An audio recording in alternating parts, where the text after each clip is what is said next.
بسم الله الرحمن الرحيم. الحمد لله وكفى، والصلاة والسلام على النبي المصطفى وعلى آله المجتبى وعلى صحابته الأوفياء وعلى من تبعهم بإحسان إلى يوم الوفاء، وبعد. أعوذ بالله من الشيطان الرجيم. يا أيها الذين آمنوا إذا نودي للصلاة من يوم الجمعة فاسعوا إلى ذكر الله وذروا البيع. دوستان نهایت گرامی، بینندگان معزز و مکرم شبکه جهانی وصال حق، السلام علیکم و رحمت الله و برکاته. خدمت شما عزیزان هستم در قسمت 82 برنامه احکام فقهی در پرتو احادیث نبوی. چند قسمت گذشته یا چند درس گذشته در مورد احکام نماز مسافر و مریض بود که احکام نماز مسافر و مریض را در پرتو احادیث گهربار رسول اکرم صلی الله علیه و سلم خدمت شما تقدیم کردم و این قسمت از برنامه ما با ادامه چند قسمت آینده در مورد باب جدیدی از ابواب نماز است که او باب نماز جمعه است یا باب جمعه است که شامل فضائل و برتری های روز جمعه و همچنین نماز جمعه و همچنین آداب و احکام سنت ها و آداب و احکام روز جمعه و نماز جمعه خواهد بود که ان شاء الله تعالی در این قسمت از برنامه در مورد فضائل روز جمعه که چه فضائل و برتری هایی دارد و همچنین در مورد سنت ها و آداب روز جمعه و بعد در مورد فضائل و برتری های نماز جمعه خدمت شما خواهم بود و این فضائل و برتری ها و سنت و آداب را در روشنایی احادیث گهربار رسول اکرم صلی الله علیه و سلم خدمت شما تقدیم خواهم کرد. در مورد جمعه از نگاه لغوی هم به سکون میم در زبان عربی خوانده میشه که جمعه و همچنین به فتح میم و همچنین جمعه و همچنین به ضم یا پیش جمعه بر سه حرکت خوانده شده، هم به سکون میم و هم به فتح میم و هم به ضم حرف میم و از اجتماع گرفته شده چون در این روز مسلمان ها برای ادای نماز جمعه اجتماع میکنن، لذا این روز را روز جمعه نامیده شده و در زمان جاهلیت، در عصر جاهلیت این روز را به نام یوم العروبه، روز عروبه مینامیدند و در اسلام به خاطر اجتماع که به خاطر ادای نماز جمعه مسلمان ها جمع بشن این روز را روز جمعه نامیدند و در بعضی روایت ها میگه که برای اولین بار وقتی که مسلمان ها بعد هجرت در مدینه منوره جمع شدند و نماز جمعه را به امامت اسعد بن زراره که قبل از قدوم رسول اکرم صلی الله علیه و سلم به مدینه منوره قبل از هجرتشان به امامت اسعد بن زراره ادا کردند و بعد از او این روز را به نام روز جمعه نامیدند و بعضی ها هم گفتند که چون روز جمعه نامیده میشه به خاطر از اینکه در این روز اجتماع خلقت آدم، یعنی در این روز تکامل خلقت آدم صورت گرفته، لذا این روز را روز جمعه نامیده شده و این روز دارای فضایل و برتری های زیادی است در شریعت اسلام و در احادیث متعددی از رسول اکرم صلی الله علیه و سلم برتری ها و فضائلی برای این روز بیان شده و همچنان که الله متعال ماها را فضیلت داده، بعضش بر بعضش ماه مبارک رمضان بر دیگر ماها فضیلت داره و در انسان ها انبیا بر تمام انسان ها فضیلت دارند و در بین انبیا رسول اکرم صلی الله علیه و سلم بر تمامی فضیلت دارند و همچنان در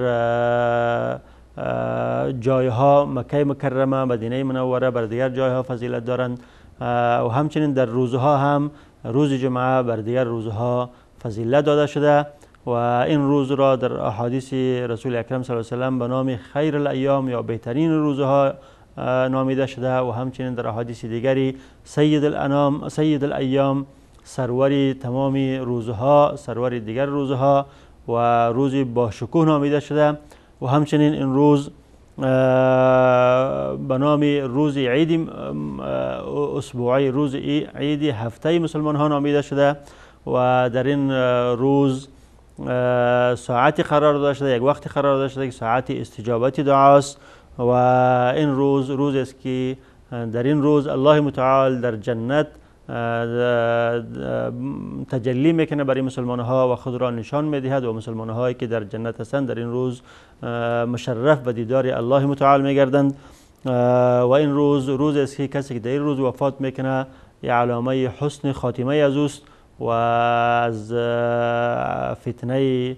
قبر یا از سوال نکیر منکر در امان میماند. و برتری های دیگری هم برای این روز بیان شده که همچنان گفتیم که این روز در احادیث به نام خیر الایام، بهترین روزها نامیده شده. حضرت امام مسلم و همچنین امام ترمذی رحمت الله علیهما روایت میکنند از صحابی جلیل القدر حضرت ابو هریره رضی الله عنه که رسول اکرم صلی الله علیه و سلم فرمودند خیر یوم طلعت فیه الشمس یوم الجمعه، بهترین روزی که آفتاب در آن طلوع میکند، شب میگذرد و روز میشود، اون روز روز جمعه است. به خاطر چی؟ به خاطر این ویژگی هایی که این روز دارد. و ویژگی ها چیست و خصوصیات چیست؟ این است که فیه خلق آدم، در این روز جمعه آدم علیه السلام پیدا شده و فیه دخل الجنه، و در این روز آدم علیه السلام داخل جنت شده، وارد جنت شده. و فیه اخرج منها، و در این روز از جنت بیرون شده و به طرف زمین روان کرده شده. و لا تقوم الساعة الا فی یوم الجمعه، و قیامت قایم نمی شود مگر در روز جمعه. بنابراین ویژگی ها روز جمعه بهترین روز هاست و بهترین روز است که آفتاب در روز طلوع میکند. و در احادیث دیگری همچنان گفتیم که این روز به نام سید الانام، سید الایام، سروری روزها و همچنین روزی با شکوه در نزد الله متعال نامیده شده. امام ابن ماجه رحمت الله علیه از صحابی جلیل قدر ابو لبابه رضی الله عنه روایت میکند که رسول اکرم صلی الله علیه و سلم فرمودند ان یوم الجمعه سید الایام، یقینا که روز جمعه سرور تمام روزهاست و اعظمها عند الله، و این روزی بزرگ و روزی با شکوه است در نزد الله متعال، روزی با عظمت است در نزد الله متعال. و هو اعظم عند الله من یوم الاضحى و یوم الفطر، و این روز جمعه با عظمت است در نزد الله متعال، با شکوه است در نزد الله متعال، حتی از روز عید قربان و از روز عید رمضان. یعنی فضیلت و برتری از این بالاتر است از روز عید قربان که در اون روز حجاج حج را ادا میکنند و در اون روز نماز عید قربان ادا می شود. و همچنین در روز عید رمضان که بعد از یک عبادت بزرگ، بعد از یک عبادت بزرگ که روزه ماه مبارک رمضان است بعد از اون می آید، از این دو روز که هم این روز با شکوه‌تر و با عظمت‌تر در نزد الله متعال. فیه خمس خصال، به خاطر چی؟ به خاطر از اینکه در این روز دارای 5 خصلت و 5 ویژگی است و او است که خلق الله فیه آدم، الله متعال در این روز آدم علیه السلام را پیدا کرده و احبط الله فیه آدم الی الارض، و در این روز الله متعال آدم را به طرف زمین برای خلافت فرستاده به خاطر تکاثر و تناسل و عبادت بندگان در روی زمین. و فیه توفی الله آدم، و در این روز الله متعال آدم علیه السلام را مرانیده، وفات آدم علیه السلام در این روز بوده. و فیه ساعة لا یسأل الله فیه العبد شیئا الا اعطاه، و در این روز یک ساعت و یک وقتی هست که هر سوالی که بنده مسلمان در آن ساعت میکند الله متعال سوال از او را اجابت میکند و سوال از او رد نمی شود. یعنی ساعت اجابت دعاست در این روز، یک ساعتی هست که ساعت اجابت دعاست، ما لم یسأل حراما، مادام که این بنده مسلمان از الله متعال چیزی حرام را سوال نکند. و فیه تقوم الساعه، و دیگر ویژگی این روز این است که در این روز قیامت قایم می شود. بعد از او رسول اکرم صلی الله علیه و سلم می فرماید که ما من ملک مقرب ولا سماء ولا ارض ولا ریاح ولا جبال ولا بحر الا وهن یشفقن من یوم الجمعه، هیچ ملک مقربی نیست و آسمان و زمین و بادها و کوها و بحرها و دریاهای نیست مگر در این روز در ترس می باشند. به خاطر چی؟ در روز جمعه در ترس می باشند؟ به خاطر که همه اینها می دانند که قیام قیامت در این روز است. از ترس قیام قیامت وقتی که روز جمعه میشه، این همه مخلوقات که زمین و آسمان و ملائکه و کوها و دریاها همه در ترس می باشند در این روز که قیامت، از ترس اینکه قیامت قائم نشود. و پس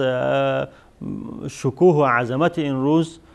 به خاطر این ویژگی هایی است که الله متعال در این روز را نصیب کرده که او خلقت آدم در این روز بوده و دخول آدم علیه السلام در جنت در این روز بوده و نزول آدم علیه السلام به زمین در این روز بوده و این روز دارای ساعت است که ساعت اجابت دعا است و این روز در این روز قیامت قائم می شود. و همچنین این روز را رسول اکرم صلی الله علیه و سلم روز عید هفته نامیدند که عید سال که آن دو عید است، عید قربان و عید رمضان، و عید هفته هم روز جمعه است که مسلمان ها باید در این روز همچنان که در عید قربان در عید رمضان غسل میکنند، کالای نو خود را میپوشند و خوشبویی میزنند. در این روز هم سنت است که مانند روز عید کالای نو بپوشند و غسل بکنند، خود را پاک بسازند و برای نماز جمعه در یک جای جمع شوند. امام ابن ماجه رحمت الله علیه از ابن عم نبی صلی الله علیه و سلم عبدالله ابن عباس رضی الله عنهما روایت میکند که رسول اکرم صلی الله علیه و سلم فرمودند ان هذا یوم عید جعله الله للمسلمین. این روز که روز جمعه است روز عیدی است که فقط الله متعال این روز را برای مسلمان ها گردانیده و مختص مسلمان هاست. فمن جاء الجمعه فلیغتسل، پس کسی که برای ادای نماز جمعه می آید باید اول غسل کند، خود را پاک کند، بعد از او در جماعت مسلمان ها حاضر شود. و این روز همچنان گفتیم روز است که در این ساعت اجابت دعاست. در حدیث متفق علیه آمده از ابو هریره رضی الله عنه که رسول اکرم صلی الله علیه و سلم فرمودند ان فی الجمعه ساعه لا یوافقها عبد مسلم وهو قائم یصلی یسأل الله شیئا الا اعطاه ایاه. در روز جمعه یک ساعت و یک وقتی هست. ساعت در زبان عربی یک فتره از زمان را، یک فتره از وقت را گفته می شود، یعنی یک فتره از وقت است، یک وقتی هست که هیچ بنده مسلمانی نیست که این وقت را در می یابد در حالی که او در نماز ایستاده است و از الله متعال می خواهد، دعا می کند. هر دعایی که می کند الله متعال دعای از او را استجابت می کند و دعای از او مورد استجابت الله متعال قرار می گیرد و خواهشاتی از او برآورده می شود. و بعد از در آخر حدیث صحابی جلیل القدر راوی حدیث حضرت ابو هریره میگه که وقال النبی صلی الله علیه و سلم بیده یقللها، رسول اکرم صلی الله علیه و سلم با اشاره دست مبارک خود اشاره کردند که این وقت خیلی وقت کوتاهی است، یعنی وقتی کوتاهی است. و در مورد این وقت که در کدام وقت است، وقت اجابت دعا، اقوال متعددی از علما نقل شده و مشهورترین دو قول است که امام ابن قیم رحمت الله علیه در زاد المعاد و علمای دیگر را ذکر کردند و او این است که قول اول این است که این وقت شروع میشه از اینکه امام برای خطبه در بالای منبر می نشیند، از این وقت شروع میشه تا که نماز جمعه ختم میشه. این وقت اجابت دعاست و بعضی ها هم اختصاص دادن به وقتی که در مابین دو خطبه چند ثانیه یا یک دقیقه که امام می نشیند سکوت میکند، این وقت را اختصاص داده که این وقت اجابت دعاست. و عده از علما گفتن که از هنگامی که امام بر بالای منبر می نشیند و خطبه را شروع میکند تا که نماز ختمش سلام میگرداند، این وقت را همه شامل میشود. این وقت اجابت دعاست. در این وقت بنده مسلمان هر دعایی که میکند خداوند متعال دعای از او را قبول میکند. و امام مسلم از حضرت ابو برده روایت میکنه که ایشان از پدرشان روایت کردند و گفتن که سمعت النبی صلی الله علیه و سلم یقول، من از رسول اکرم صلی الله علیه و سلم شنیدم که در مورد این وقت اجابت در روز جمعه گفتن که هو ما بین ان یجلس الامام الی ان تقضى الصلاه، این وقت از وقتی که امام در بالای منبر می نشیند از اون وقت شروع می شود تا که نماز خاتمه بیابد تا وقت دوام دارد. و قول دوم هم گفتم که این است که این وقت بعد از نماز عصر شروع می شود تا به غروب آفتاب، یعنی آخرین ساعت روز جمعه وقت اجابت دعاست و این مطلب هم در حدیث آمده که او را حدیث امام ابو داود و امام نسائی روایت میکنه از حضرت جابر بن عبدالله رضی الله عنه که رسول اکرم صلی الله علیه و سلم فرمودند انها ما بین صلاه العصر و غروب الشمس، این وقت از در بین نماز عصر و غروب آفتاب است که از بعد نماز عصر تا غروب آفتاب این وقت اجابت دعاست در روز جمعه. و بعضی هم اختصاص دادن با آخرین دقایقی که قبل از آخرین دقایق روز جمعه، یعنی آخرین دقایقی که قبل از غروب آفتاب است، قبل از اذان مغرب است. گفتن این وقت اجابت دعاست. در این وقت انسان کوشش کند که مطالب خود را، خواهشات خود را از الله متعال بخواهد تا که مورد اجابت درگاه الله متعال قرار گیرد. و از فضائل و برتری های این روز هم این است که این روز است که در این روز الله متعال در جنت برای بندگان خود تجلی میکند، یعنی خود را در جنت به بندگان خود نشان میدهد و بندگانش او را میبینند و دیدن الله متعال در جنت در روز قیامت افضلترین و بهترین نعمت است که نصیب مسلمان ها در جنت میگردد. و در آیه 35 سوره قاف الله متعال میفرماید لهم ما یشاءون فیها ولدینا مزید، برای اهل جنت هر آنچه که خواسته باشند هست در جنت و اضافه بر ازو در نزد ما یک نعمت اضافگی هم است، ولدینا مزید. و در تفسیر ولدینا مزید روایت آمده، مفسرین نقل میکنند که مراد از ولدینا مزید از ابن عباس و از دیگر مفسرین نقل شده که مراد از این دیدار الله متعال است که در جنت در روز جمعه، هر روز جمعه نصیب مسلمان ها میگردد. و همچنین از ویژگی ها یا از خصوصیات و از فضائل و برتری های این روز این است که کسی که در این روز وفات میکند او دلالت به حسن خاتمه اون شخص میکند و کسی که در این روز وفات میکند از فتنه قبر نجات مییابد. و این مطلب در حدیثی که امام احمد و امام ترمذی رحمت الله علیهما از عبدالله ابن عمر روایت میکنند که رسول اکرم صلی الله علیه و سلم فرمودند من توفی فی یوم الجمعه او لیلة الجمعه امن من فتنه القبر، کسی که در روز جمعه یا در شب جمعه وفات میکند او از فتنه قبر در امان میماند. و مراد از فتنه قبر همان سؤال نکیر منکر یا سؤال ملکین است که از او در امان مییابد، یعنی در سؤال ملکین کامیاب میشود و یا اینکه هیچ ملکین از او سوال نمیکنند و کسی که در فتنه قبر یا از سؤال ملکین در امان ماند و کامیاب شد در نتیجه از عذاب قبر هم نجات مییابد و در نتیجه دلالت بر حسن خاتمه این شخص میکند و دلالت به این میکند که این شخص در جنت هم برنده است و از جمله اهل جنت است. و بعد از دیدن یک برنامه کوتاه دوباره خدمت شما عزیزان هستم با بیان آداب و سنت های روز. اذ یقول لصاحبه لا تحزن ان الله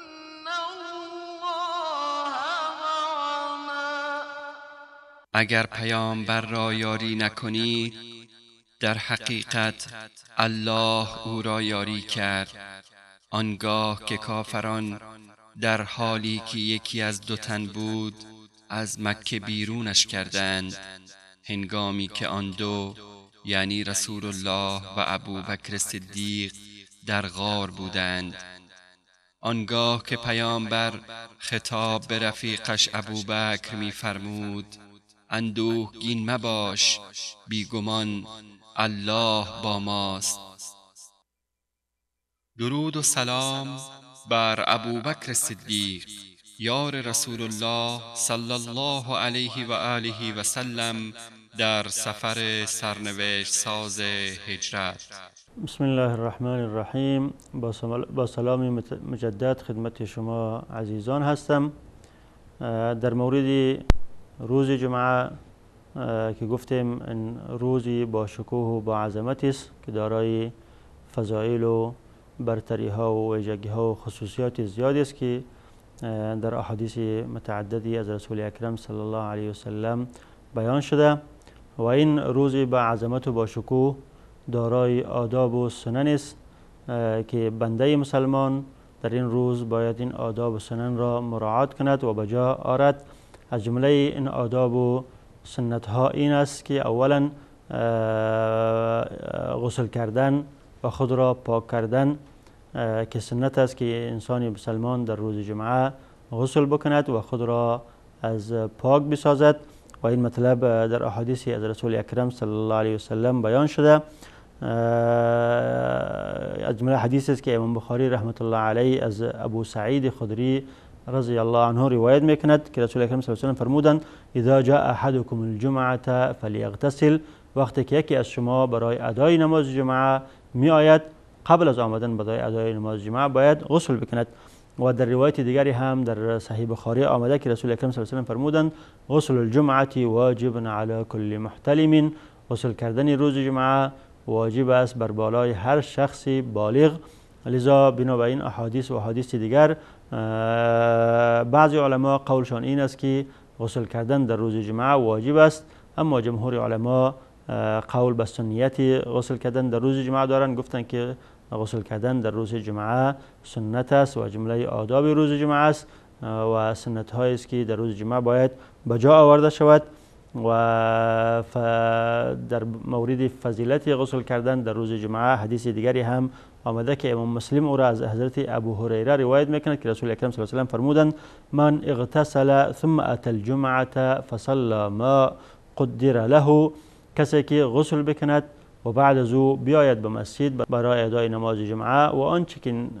تقدیر شده نصیبی از اوست آن نماز را بخواند، ثم انصت یعنی تحیت المسجد و نماز دیگری، ثم انصت حتی یفرغ الامام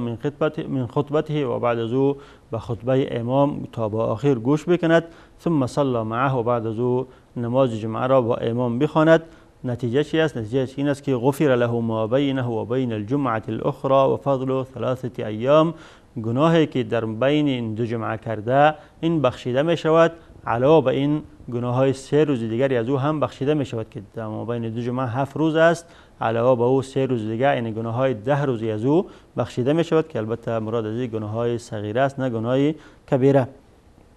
و سنت دیگری یا آداب دیگری از آداب روز جمعه این است که انسان در روز جمعه باید کالای خوب خود را لباس نظیف و پاک بپوشد و همچنین اگر عطر و خوشبویی میسر شود باید عطر و خوشبویی استعمال کند. و این مطلب در احادیث از رسول اکرم صلی الله علیه و سلم روایت شده، از جمله حدیثی که امام بخاری از صحابی جلیل القدر عبدالله ابن سلام رضی الله عنه روایت میکند که ایشان فرمودند انه سمع النبی صلی الله علیه و سلم یقول علی المنبر یوم الجمعه، که عبدالله ابن سلام رضی الله عنه فرمودند که ما از رسول اکرم صلی الله علیه و سلم شنیدم که در بالای منبر در روز جمعه چنین فرمودند ما علی احدکم ان وجد ساعة ان یتخذ ثوبین لیوم الجمعه سوا ثوبی مهنته، چه میشه که یکی از شما وقتی که یعنی دارد پول داشته باشد و تنگ دست نباشد، فقیر و مسکین نباشد، برای خود 2 کالای دیگری بدوزد، 2 کالای دیگری بگیرد غیر از 2 کالایی که به خاطر کاری خود میپوشد و این 2 کالا را در روز جمعه بپوشد. مراد از 2 کالایی که پایان و بالاست، یعنی کالایی که در قسمت بالا پوشیده میشه و قسمت پایان یعنی ازار و ثوب کالا. یعنی رسول اکرم صلی الله علیه و سلم فرمودند که یکی از شما فقیر نیست، مسکین نیست، میتواند که برای خود کالا بدوزد، باید بر روز جمعه خود کالای خاصی بدوزد که غیر از کالای کاری از او بوده باشد، که وقتی که برای ادای نماز جمعه می آید کالای کاری خود را دور کند و این کالای نظیف خود را بپوشد. و همچنین در حدیث دیگری آمده که رسول اکرم امام احمد رحمت الله علیه از ابو سعید خدری رضی الله عنه روایت میکند که رسول اکرم صلی الله علیه و سلم فرمودند علی کل مسلم الغسل یوم الجمعه و یلبس من صالح ثيابه و ان کان له طیب مس منه، بر هر مسلمان لازم است که در روز جمعه غسل بکند و کالاهای خوب خود را نوع خود را بپوشد و اگر خوشبویی میسر شود داشته باشد خوشبویی هم در روز جمعه استعمال کند. و از جمله آداب و سنت های دیگری روز جمعه این است که در روز جمعه انسان مسلمان باید سوره کهف را قرائت کند، سوره کهف را بخواند و خواندن سوره کهف از فتنه دجال این را در امان میماند و خواندن سوره کهف نور و روشنایی برای از این نصیب میکند و این مطلب در حدیثی که امام حاکم رحمت الله علیه از ابو سعید خدری او را روایت میکند آمده که رسول اکرم صلی الله علیه و سلم فرمودند من قرأ سورة الكهف يوم الجمعة اضاء له من النور ما بین الجمعتين. کسی که در روز جمعه سوره کهف را قرائت میکند در بین هر دو جمعه الله متعال برای از او نور و روشنایی نصیب میکند. و در روایت دیگری که او را امام بیهقی رحمت الله علیه روایت میکنه آمده که اضاء له من النور ما بینه و بین البیت العتیق، که در بین این شخص و در بین کعبه شریف الله متعال برای از همون قدر نور و روشنایی را نصیب میکند. و همچنین امام بیهقی در شعب الایمان و امام نسائی در سنن روایت میکنند که رسول اکرم صلی الله علیه و سلم فرمودند من قرأ سورة الكهف یوم الجمعه فادرک الدجال لم یسلط علیه. کسی که در روز جمعه سوره کهف را قرائت میکند و دجال را درک میکند، در زندگی از او دجال ظهور میکند که فتنه بزرگ است از علامات روز قیامت است، علامات بزرگ روز قیامت. و این دجال را اگر درک کند دجال بر بالای این شخص تسلط پیدا کرده نمیتوند، یعنی از فتنه دجال در امان میماند. و همچنین از آداب و سنت های روز جمعه خواندن سوره سجده و سوره انسان هل اتی علی الانسان در نماز فجر روز جمعه است که سنت و مستحب است که در صبح روز جمعه در نماز فجر روز جمعه در رکعت اول بعد از خواندن سوره فاتحه سوره سجده الف لام میم سجده خوانده شود و بعد از در رکعت دوم بعد از خواندن سوره فاتحه سوره انسان سوره هل اتی علی الانسان خوانده شود. در حدیث متفق علیه آمده که حضرت ابو هریره رضی الله عنه روایت میکنه که رسول اکرم که ایشان فرمودند، حضرت ابو هریره رضی الله عنه فرمودند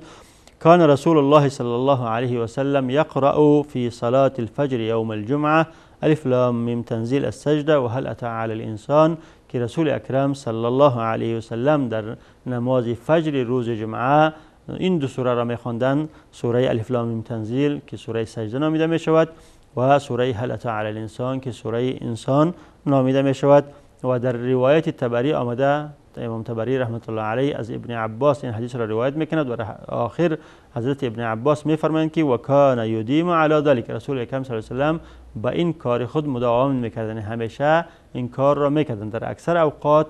در اکثر روزهای جمعه در نماز فجر روز جمعه بعد از خواندن فاتحه در رکعت اول سوره سجده را میخواندند و در رکعت دوم بعد از خواندن فاتحه سوره انسان را میخواندند. و علما در مورد اینکه سری از این چی بوده گفتند که چون این دو سوره بیان خلقت آدم در اینهاست و بیان اینکه آدم داخل جنت شد و از جنت بیرون شد و بیان این است که احوال روز قیامت که قیامت چی دارای کدام احوال و کدام حالات است، این حالات روز قیامت در این دو سوره بیان شده. و روز جمعه روزی است که آدم علیه السلام پیدا شده و در این روز داخل جنت شده و در این روز از جنت بیرون شده و در این روز قیامت قائم می شود. لذا به خاطر تذکر این اخبار سنت و مستحب است که این دو سوره خوانده شود تا که مردم از قیامت غافل نمانند، تا که مردم از خلقت خود غافل نمانند که خلقتشان به چه شکل بوده و بعد از او به خاطر چی مقصد به دنیا فرستاده شدند. و همچنین از جمله سنت ها و مستحبات یا آداب روز جمعه این است که در این روز سنت است که انسان بیشتر درود بر رسول اکرم صلی الله علیه و سلم بفرستد. درود فرستادن بر رسول اکرم صلی الله علیه و سلم از جمله اعمال محبوب و اعمال بهترین عمل است که عمل مستحبی است که انسان انجام میدهد و زیاد درود فرستادن در این روز از جمله امور مسنونه این روز است. و ابن ماجه رحمت الله علیه در سنن خود روایت میکند که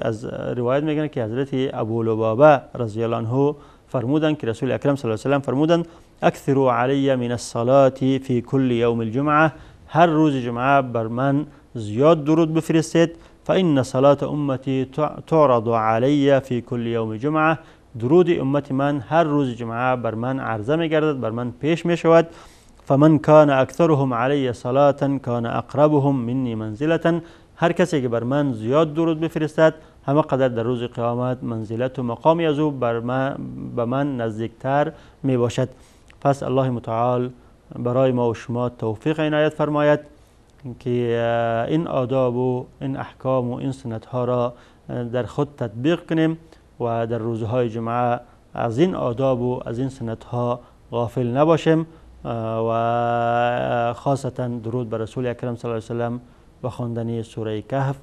و اغتسال و پاکی در این روز، یعنی خود را پاک کردن از تمامی، همچنانی که خود را از